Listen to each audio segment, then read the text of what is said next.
Try to load this. Why is it not loading?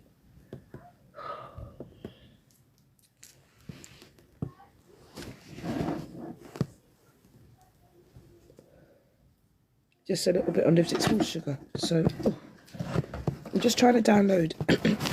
Ow! I'm just sorry. I'm just trying to load this video. Yeah, you're not going to get to see it, but you will get to hear the audio. So I'm just going to play an audio because I do a lot of work in the community and I do a lot of work with like probation and stuff like that. An audio. Because I do a lot of work in the community and I do a lot of work with like probation and stuff like that. Because I do a lot of work in the community and I do a lot of work with like probation and stuff like that. I've got these girls in the house as well, so I don't know what they're doing, but I'll ask them to give me half an hour. And this is great. SharePoint. Let me just, sorry, 1 second. If you can tap the screen and like, I don't know, share the live if for anyone that you feel like could. Honey. Photo files. Because I did download it. Download. Okay. Okay, check it in.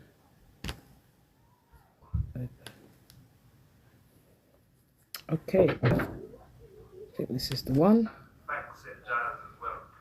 Right. So it's not connected to the Bluetooth. Wait a sec, guys. Wait a sec.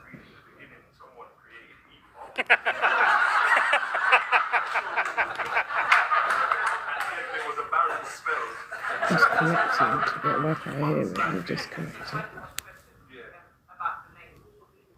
We can. There you go. How that came about? I haven't got a clue. Alright, cool. All I know is I was offered the opportunity to work with EPOP, and even when we went to the first meeting and things like that, and then things were coming up there thinking, is this a job or are we just talking about ourselves or getting to know people, because there was nothing really for months. And yeah, like I said, it was so barren that I even got a temporary job with Iceland doing delivery, because I'm like, this is not going to go nowhere, like, you know. And then eventually somehow we ended up in the Barnet probation office.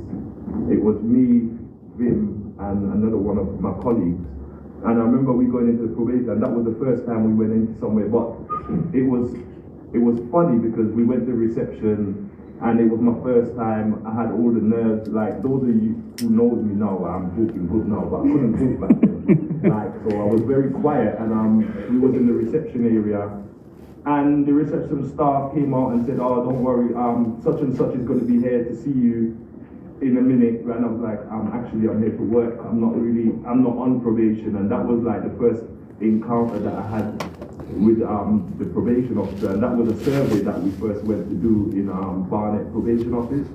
But for me, it was interesting on that same day, because while we was doing the survey and getting to speak to people who is on probation, it reiterated the whole story that I had, and I think in my mind that where improvements could be done through probation. So that survey was a real insight. Anyway, we done the survey. I remember we going back on Teams, and we just keep catching up and keep talking, and then let's say we fast forward. I think Sadie there's something called a peer evaluator, and Sadie had to do the evaluation on all the on the survey that we done. And then I remember us going back and then jump forward, because there wasn't much things going on, and I think it was like December, January time. We went to Coventry. I don't know if you remember that. Yeah, you remember us going to Coventry, yeah. And I think I met Helen that day. I remember Lucy. That was when we first met the Wise Group College. The Wise Group College, yes, correct. But the one thing I remember taking out of that meeting, it was the only thing, because we was called something else before that. We wasn't called experiential advisors. We was called peer consultants. Peer consultants, yeah, that's it. But the one thing I remember taking out of that meeting is I think it was Paul Kelly who was also there, and it was about the name. And then we took the name back to our fellow peers or fellow colleagues, and we had a whole collaboration, a whole discussion around what do we think would be the best name for, and somehow we ended up with experienced advisors. And I didn't even know what the word meant at the time. What's this like? You know, and then it was explained to someone with lived experience, and I thought, that makes sense, like basically. And so ever since that name has stuck. So, and it was around that same time in January that I think we might have started to get work in Whirl. We went to somewhere called Whirl, and I remember I was like, all right, the work's picking up now. So I'm sorry, Iceland, I'm gonna have to put that aside because this is my career. Like, this is what I want to do for my living, my future. And I remember we first went to Whirl. I don't know if you wanna say on that day when we first went to Whirl. That was the first, yeah, that was the first time we were properly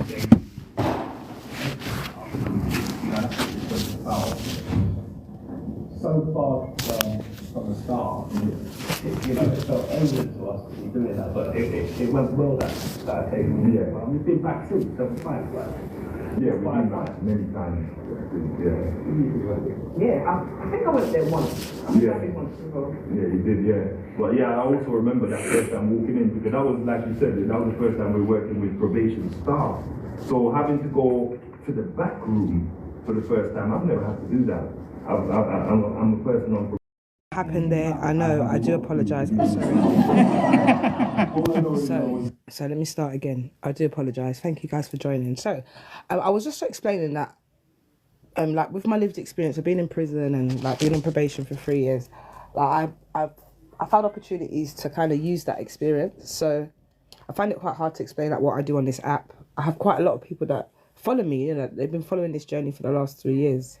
And I've had a lot of questions about, you know, what I actually do. So I found footage. I can't actually show the footage, but we can listen. So this is just like the end of our contract. So I've been part of a contract for 3 years, delivering probation workshops and co-production with HMPPS and some really amazing stuff from a lived experience led point of view, which is a new thing. And what I'm trying to encourage is that I just want to encourage women, not just women and men that have lived experience that want to use that in the right way, like, because there are many different people that go to prison, right, and then come out. You've got people that come out and they just don't want to even think about prison. They don't want to know anything about it or talk to people that come from there, which I totally understand and respect. But then you also have people like myself who have been through the system and have faced many injustice, which it's just driven me to want to support others. So I've been supporting mainly women throughout the criminal justice system from the time I was in there till today, and I will continue. I had a lady reach out to me on TikTok about a month ago from LA. I have posted her a few times, but I'm gonna do like a story about exactly what happened because it's quite deep. Like, so her family member ended up getting done for importation, which is something that's actually happening quite big over there. If you guys can help me tap the screen and like get this algorithm up, because that would be amazing. But yeah, so her family member ended up getting done for importation. There's quite a big thing happening over there right now. There's quite a lot of girls being, some of them are doing it because willingly doing it, but some of them are actually being coerced into doing it, which is what happens. Anyway, she reached out to me on TikTok. She was trying to find some support from the UK. Can't find support, but you found Lee. Very strange. You know, it's messed up for them, the fact that she found me. But anyway, so she came over, and she's just been with me for the last 4 days. I dropped her to the airport Sunday. She went back Sunday. So we managed to get 2 visits, and I took her out, you know, to buy all the stuff that she needs, because there's no information or nothing to find out where to buy stuff, and not even that where to buy stuff, what to buy. And then when I called the prison, or I called whatever number, and I'm like, you know, is there a list? Where can I get a list? He's like, you have to go on .gov. You go on .gov. There isn't anything. So my point is that there's so much stuff that happens. Like, once the judge and everybody decides to prosecute and charge and sentence people, there's a whole journey that person has to go through physically, mentally, emotionally. And these are the things that probation don't understand. And my journey was horrid. Like, my journey through probation was horrid. So being able to, you know, be part of this project for 3 years has been amazing. Like, it's a bit surreal, you know. So yeah, so anyway, that's enough of me chitty chattering. I'm gonna share the live, If you guys can help me tap up the screen and get this algorithm out. This kind of work doesn't get pushed out into the media and none of that. Like, no one really knows about what we're doing, which is a shame. But I'm, me, I'm always going to talk about it. So I'm just going to share it to a few more people. Because I actually have a network on here, for me it's not just sharing to anyone. There's certain people that actually want to hear this. And yeah, big up you lot for being here, man, and just, taking the interest. Because, yeah, the prison system is a bit of a mad one. But yeah, big up my colleagues and my friend. He's my friend in real life. The guy that you're going to hear, is my friend in real life. I'm so proud of him. He's come so far. And that's what I'm saying. These things don't get pushed out into the media, but yeah, I'm here to do that. So, listen in. The opportunity to work with EPOP, and even when we went to the first meeting and things like that, and then I remember coming out. Just give me a one in the chat if you can hear good, yeah. We were just talking about ourselves or getting to know people because there was nothing really for months. And like I said, it was so barren that I even got a temporary job with Iceland doing delivery. Because I'm like, this is not going to go nowhere, And then eventually somehow we ended up in the Barnet probation office. It was me, Vin, and another one of my colleagues. And I remember we going into the probation, and that was the first time we went into somewhere. But it was funny because we went to reception. And it was my first time. I had all the nerves. Like, those of you who knows me now, I'm talking good now, but I couldn't talk back then. So I was very quiet, and we was in the reception area, and the reception staff came out and said, "Oh, don't worry, such and such is going to be here to see you in a minute." And I was like, I'm here to work. I'm not on probation. And that was like the first encounter that I had with the probation officer, and that was a survey that we first went to do in Barnet probation office. But for me, it was interesting on that same day because while we was doing the survey and getting to speak to I'm happy to answer any questions at the end, okay? But it reiterated the whole story that I had, and I think in my mind that where improvements could be done through probation. So that survey was a real insight. Anyway, we done the survey. I remember we going back on Teams and we just keep catching up and keep talking, and then let's say we fast forward. I think Sadie there's something called a peer evaluator, and Sadie had to do the evaluation on all the on the survey that we done. And then I remember us going back and then jump forward because there wasn't much things going on, and I think it was like December, January time. We went to Coventry. I don't know if you remember that. Yeah, remember us going to Coventry, yeah. And I think I met Helen that day. I remember That was when we first met the Wise Group colleagues. The Wise Group colleagues, yes, correct. But the one thing I remember taking out of that meeting, it was the only thing because we was called something else before that. We wasn't called experiential advisors. We was called peer consultants. Peer consultants, yeah, that's it.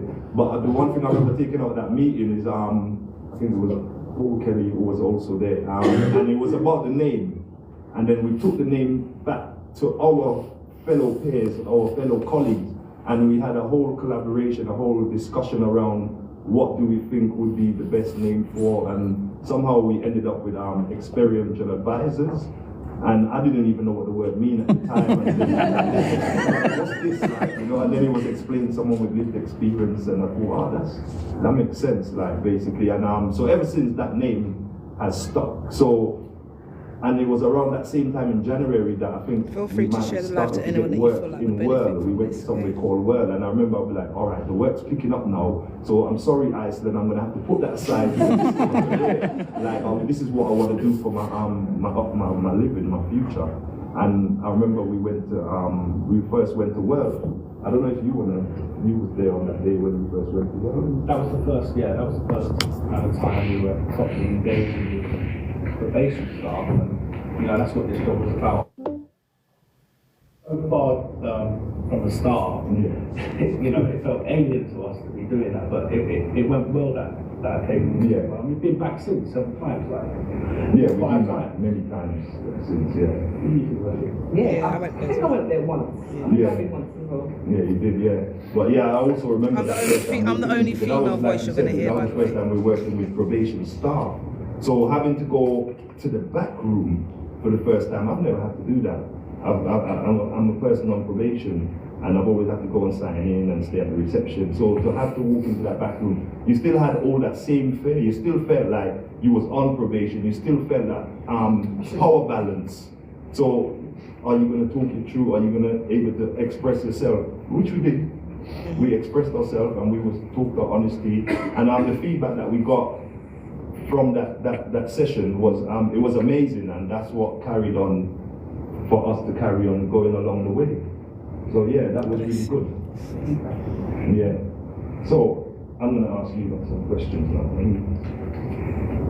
I hate So to- I Lee, hate to all hear right. myself. I would not ask you about working around the women's team, like in Hope Street and that. Yeah, so that was amazing. I think that was one of the most important pieces of work that I actually did. So myself and my colleague Becca, we got to go to Southampton, I believe it was, and visit Hope Street, which is the alternative home for women that have children, and it was amazing. And I really hope that it was something that could continue in many different regions. And I also wish I had it for myself. It was interesting to just meet the women and the staff and be in that space. I think that was actually really amazing. I was quite emotional. There's about, Reading, I think we did some I women's don't know, work there's probably like Reading 100 people also. in the room. And I've done quite a lot of work on teams as well with the all staff teams. And if you're nodding, so I'm correct. So that was really impactful as well. Because coming into this role, I wasn't sure what I was going to be listened to. Wasn't sure if people was even going to, hear my voice. And the appreciation, the feedback, it's literally been so amazing, so empowering. It's allowed me to help other people empower themselves and understand, the bridge between probation and services. So yeah. So, sorry. This is recorded. So, Yes, honey, tell me sorry, I what didn't. means It muted your supporting comment. other Yeah, this is views. recorded. So yeah.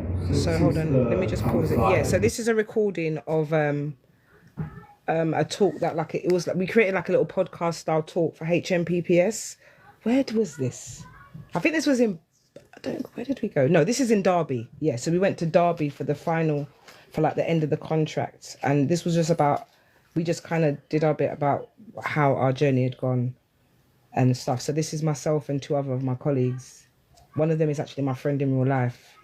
So it's just us talking about the journey really. So yeah, and also the fact that I've set up my own organisation for people with lived experience to be experiential advisors. So yeah, this is kind of like what it's about, what we do, and how we can kind of use it to help other people, because people are always going to be going to prison, and probation ain't going nowhere. But without people like us, there's never going to be no change. So I'm here to spread information, share the awareness of what people don't really know what's going on. Like, you don't really know about this stuff because it never gets spoke about. Of course, babes. Of course you can.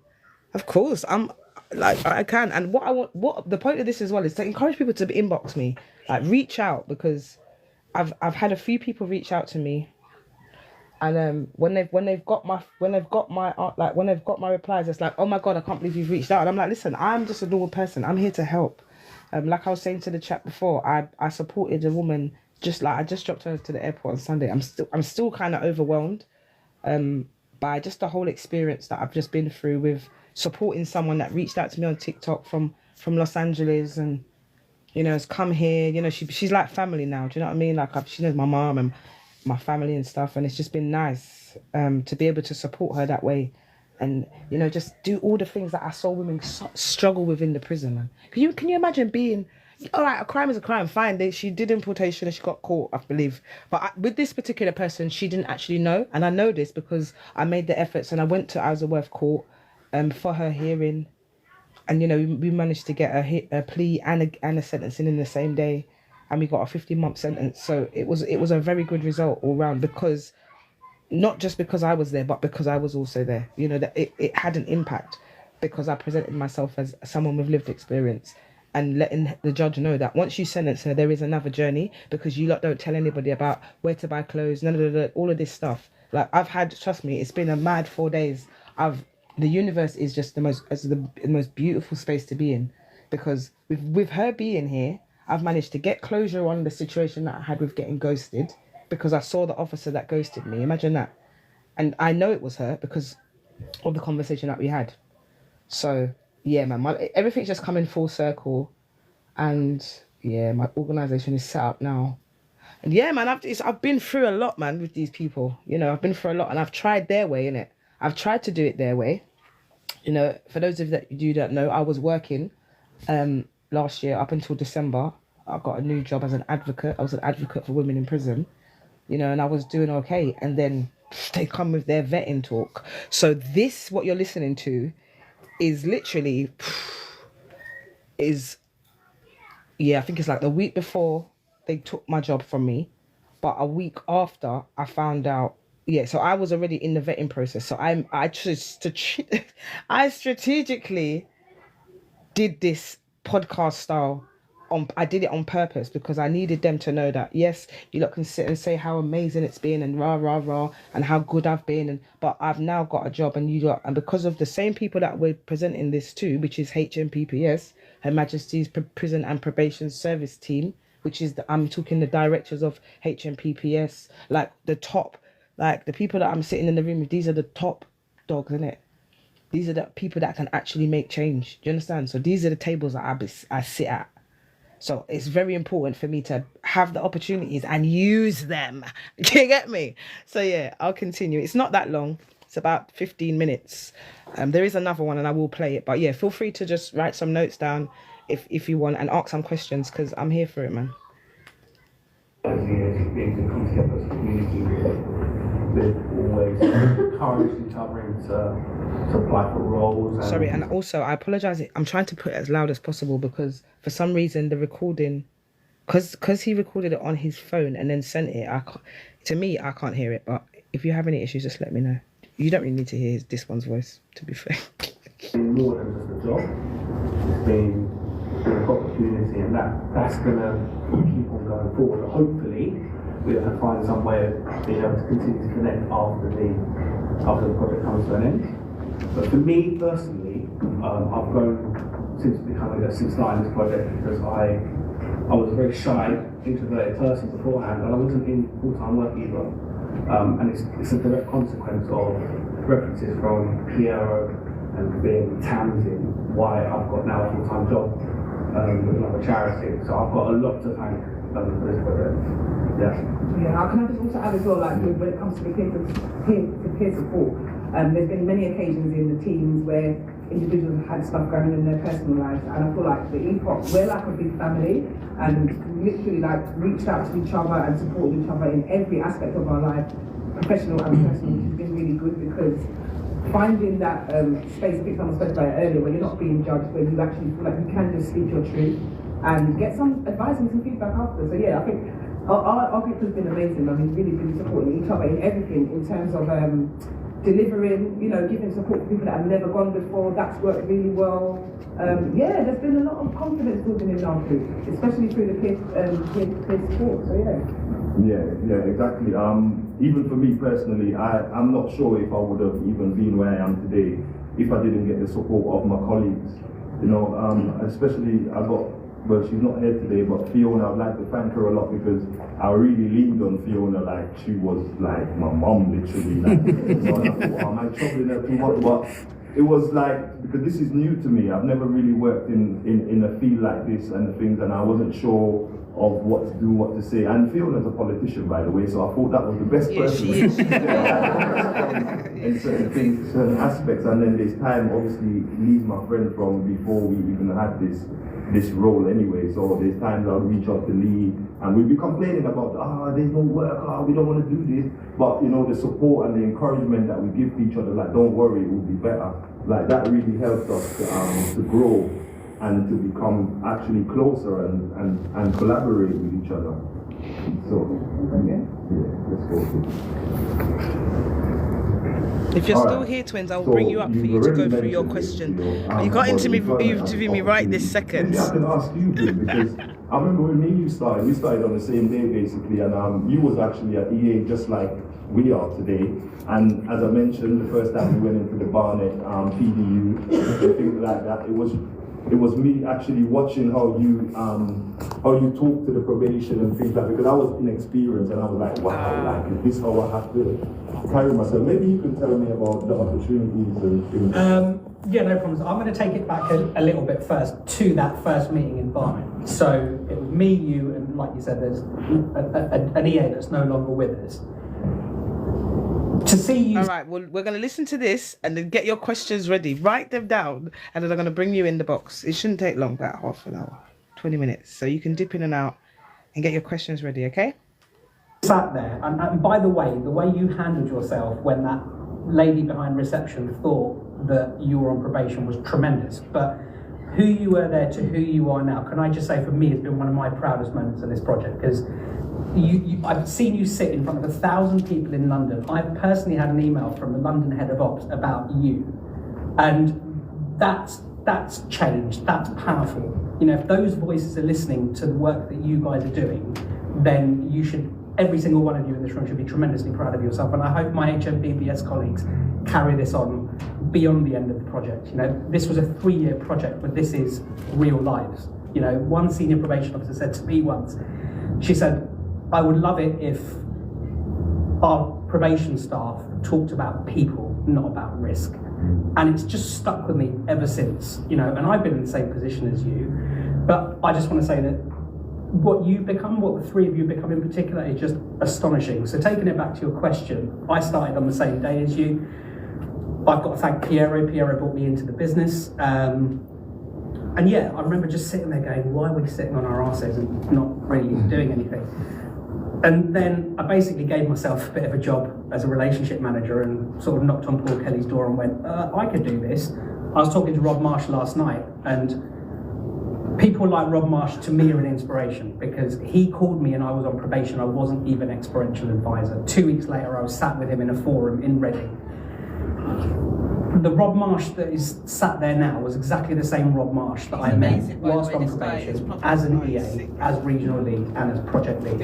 And it gave me an opportunity. Yes, I've come from a slightly corporate and commercial world, you know, but by the way, yeah, everyone you hear talking has lived experience. So this guy that's talking, he is, like he said, he's the relationship manager. At this present moment, he's got another job. He's gone a bit higher, but he met my friend in prison. They started this in prison.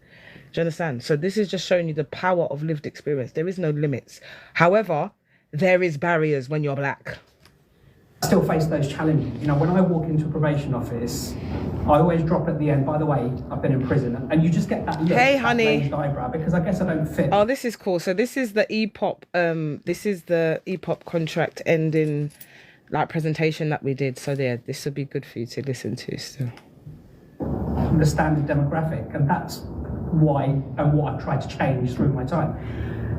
But the biggest achievement has been seeing people like Gio getting full-time roles. You know, that's nothing to do with me. That's you. That's the work that this, you know, that's what this job has empowered you to gain confidence. I remember the first time I went out with you. This meek little guy just sat there, didn't want to talk to anyone, very introverted. And I remember him coming onto an EA court and talking about it to his peers. And I feel that peer support that you had has brought you out, and you're now in full-time employment. I'm going to embarrass him slightly because he's just bought himself a car, which anyone that knows me in this room knows I'm quite into my own. But it's such a proud feeling. And, you know, 2 years ago, you were a different person. So look, congratulations. Yeah, man, big up that Gio. That story of kind of hope isn't just one that I want to lead, you know, the people in this room. And his story, let me just pause it for a second. Let me just give you a little insight to Gio. So Gio didn't actually go to prison. He got do you know what? He literally got a suspended sentence, right? Both his parents were in Parliament, right? And he committed a crime, some little silly crime. They gave him a suspended sentence. When he went to probation and he was engaging with probation, they basically gave him they gave him another charge because he wouldn't engage. Now this is what it was all about. It's like when you go and sit in front of probation officers, it's not, you don't always want to chat your business to them, because at the end of the day, they're not, the stigma is they're not actually there to help, and a lot of them are not. They're very robotic. Do you understand? So he literally got two things on his DBS one through probation and one through a charge. It's ridiculous. So like we all came with our different experiences of probation and prison, and yeah, it's just mad. But yeah, that's just a little insight on Gio. So his thing was quite deep, and we used to do a lot of workshops where like we'd give them.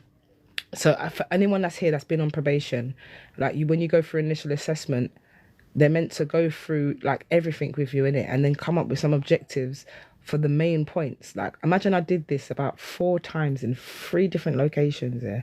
I think Bristol, Weston-super-Mare, let's say Reading as well, and some others, because I went all over I've been all over the UK in the last 3 years, everywhere. Like it's mad, it's crazy. But and in every workshop that we did, and when I say I gave them my life, like I told them that my daughter was born premature, like because you give them the story of before prison, innit? Before prison and after. But we tried to explain to them that you have to involve during prison, because prison has an impact on every single person that enters that establishment or establishments. Do you understand? So yeah, it's just been powerful, man. But like I said, share this live with anyone that you know that's on probation now or has been on probation. You know, anyone that wants to use their lived experience in a positive way. You know, there's organizations out here that are doing amazing work. I myself am going to tap in, you know, with some new projects and, you know, some new proposals that I'd really love to collaborate with them on. And, you know, really cement and embed that lived experience into these organizations, because it's needed. You know, right now, like the work that I've just done over the last, since they let me go, I'm not going to say I got sacked because I didn't, but when women in prison let me go, I didn't stop. Like I continued, and it's been powerful. Like the work that I've done single-handedly on my own with my 2 foot and my 2 look hand, you know, with no help, no funding, no nothing. Yeah, man, it's I commend myself for that, to be fair. But anyway, let's continue. About hope. You guys are true success stories.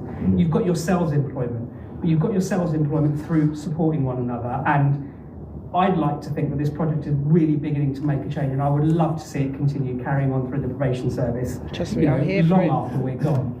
And I'm a pretty good advert for it, you know. Thank you, my I ended up sweets. being the boss of the guy that hired me, which he hates to this day. Absolutely. Enough, man. But yeah, it's opportunity, but What's happened? Oh, sorry. Oh, it's great. So the bloody speaker died, didn't it? It's bloody great. But yeah, it's been good, man. It's quite emotional that it's over, but it's empowering, and I've been able to, you know, utilize a lot of the skills that I've picked up, and a lot of the things I already had, to create jobs, not just for myself but for others. And that for me is like, it's powerful, man. It's so powerful, because people look at people that have gone to prison and think that, oh, they've gone to prison and that's the end. Like this is definitely wasn't the end for me. Like, yeah. So I'm just excited about what's going to be happening. I'm just trying to turn this speaker back on. Let's go. the proudest thing for me, you know, having looked after the project for a little while with Julia, and you guys should be incredibly proud of yourselves. Can I just add as well, personally for me, really you, just watching how you have gone from being an EA, listening to it from the background, hearing, you know, who's got a job, and I'm not gonna lie, you inspired me to go and apply for the job that I have now. Thank you. Because I just felt like, well, this can't just be it. You know, I lost hope when I came out of prison. I just felt like, what am I supposed to do with my life? How am I supposed to get on with it now? And just being able to watch you, like, just jump from one hurdle to another, it literally inspired me to just think, you know what, I can do this. And I've managed to do it, so thank you so much. Thank you, guys. And I'd like Appreciate to say it. there's a few years that, as like Nelson, for example, he's not here in the room as well. He's also got a job as well, and it's not even just about getting the job. It's the opportunities, the training, the qualification. Like I've got certificate intro into facilitating now. I never thought I would do some things like that, but things like that is giving me more experience, more knowledge to go forward. So yeah, that whole EA thing is it's a good thing, and to see people grow from it is inspiring and amazing actually. So you talked about the Oval actually, like. Yeah, we've been to many places. I've delivered in front of 1,000 people. But actually before that, me and Becca, we went to somewhere, I think it was Winchester, and we had to deliver on stage. Right. And that was the first time. Yeah, that was also prior, just before that, I think a few days before, or a week or so before, me and Lee, we done a Teams meeting, but it was like a podcast style where we asked each other's questions. That was the first time we incorporated that, and that was so successful, and we got a buzz off of it as well. That's what me and Becca incorporated going forward when we went to Winchester. And I remember it was the first time we was on stage, we had a mic, we had a camera, we'd been recorded, like we were sweating, you can see the video. You can see the video, we were sweating and it was really nerve-wracking. However, it was about 400, I think it was 400 staff from the Southwest, and that was like, when we came out, it was like, wow, did we just do that? It was really brilliant. Obviously, when we watched back the video, then we realized we never really take ownership of certain things, but that's all in the learning process because it was the first time, like the camera angle and making us look fat on one side. We learned all of that within those stages. So yeah, anyway, let me carry on because I can talk forever, sorry. So the pair delivery, I'll ask you first. Okay, what we asking? Food delivery. So I got an opportunity to do delivering to my peers, just like you did. I did a conflict awareness training.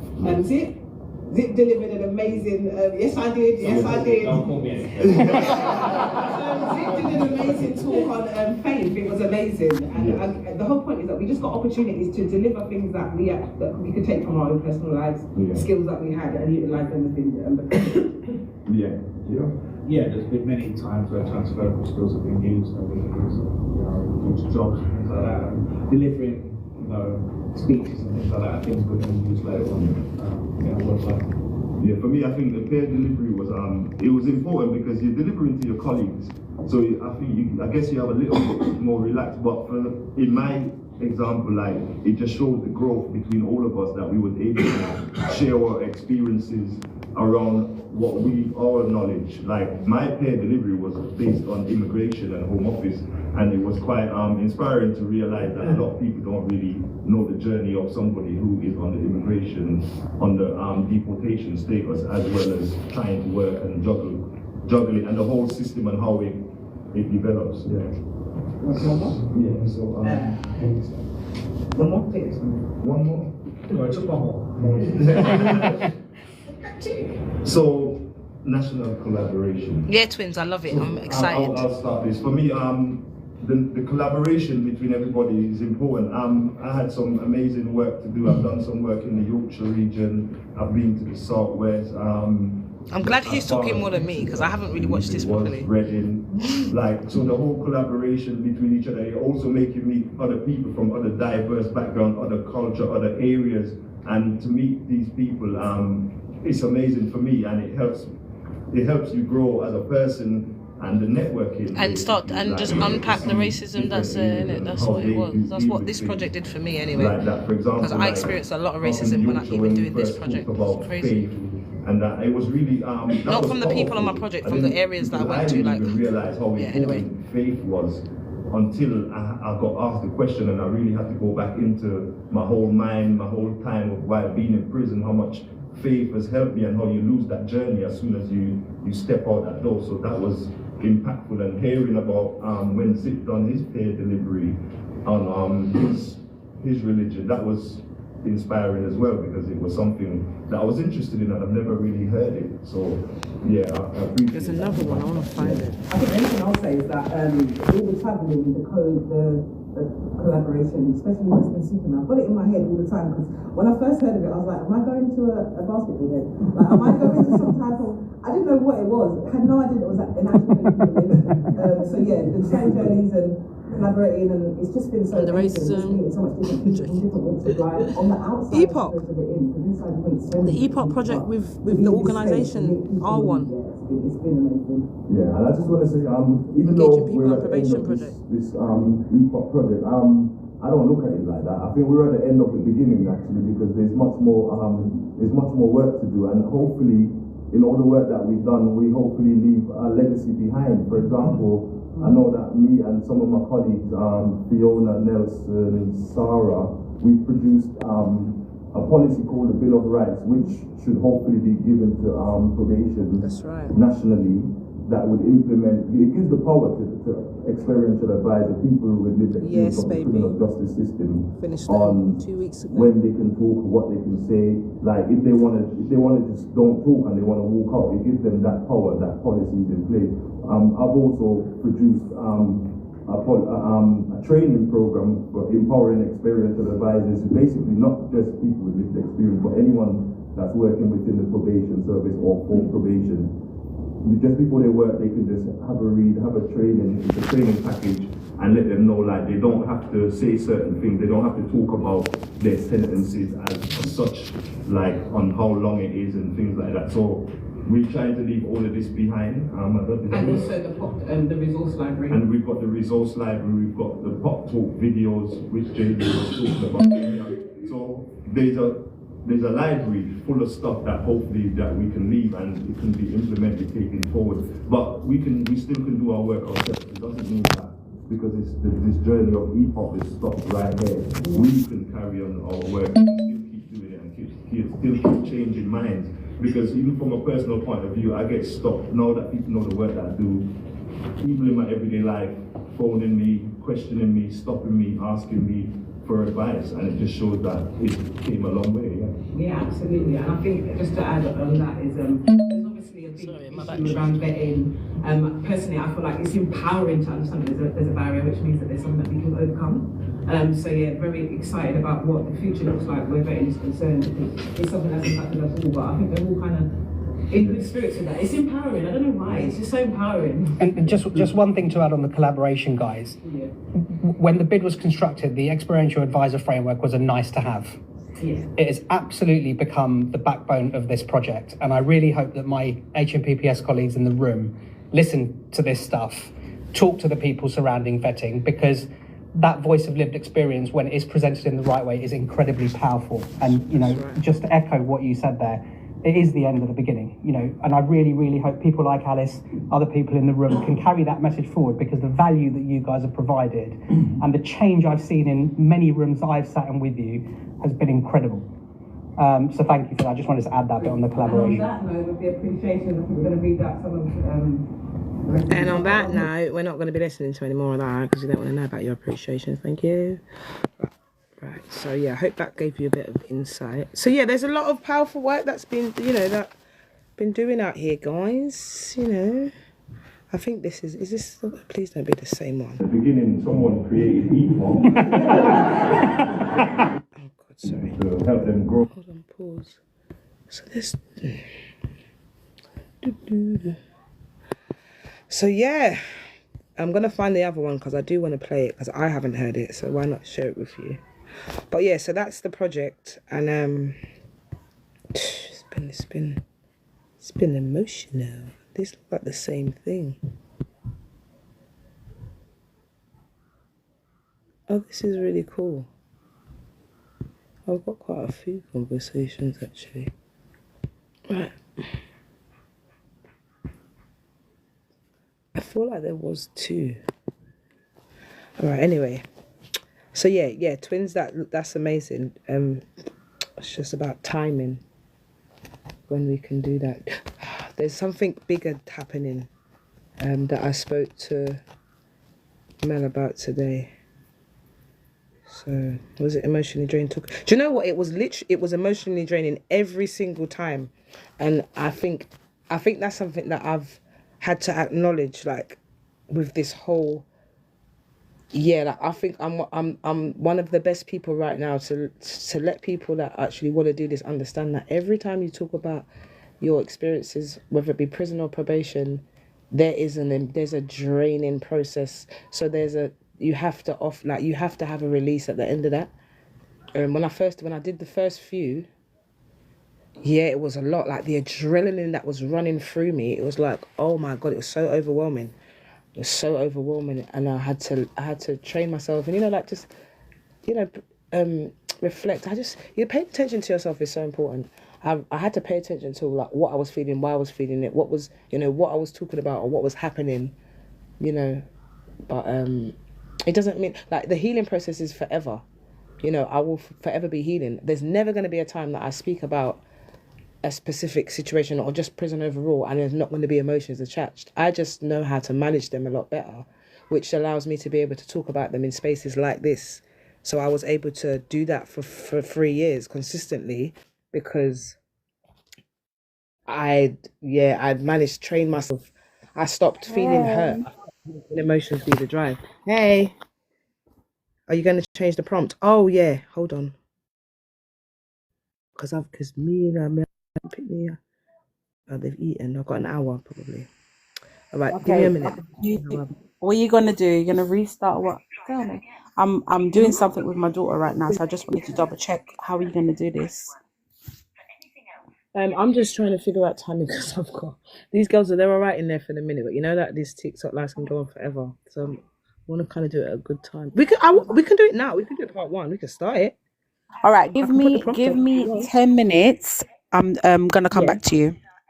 All right. Yeah, no problem. Or do you think I should just stop and then start again in about at 3:30? Oh, you could do it. Just tell people that you'll be back in about 20, and then come back and put the prompts you hear up, her? and She said then we're gonna kind of do it get people already. coming in. Yeah. All right, cool. So Yeah? what's happening here? Because they don't know. So what's happening here is that twins, big up twins. She's just gonna ask me some questions because you know what my issue is that my problem with this app is I need questions. You gotta ask me something and I will tell you. You ask me and I will tell you. But for me to just talk, there's so much I can talk about. Do you understand? So I'm grateful for you, and yeah, we're gonna dip up right into that section because that's where I'm at right now. So yeah. All right, I've got the daddy of the kids calling me, and I'm cutting him off. He's probably getting scared. I'm gonna go. I know you have. We're gonna come back at 3:30. Okay, love.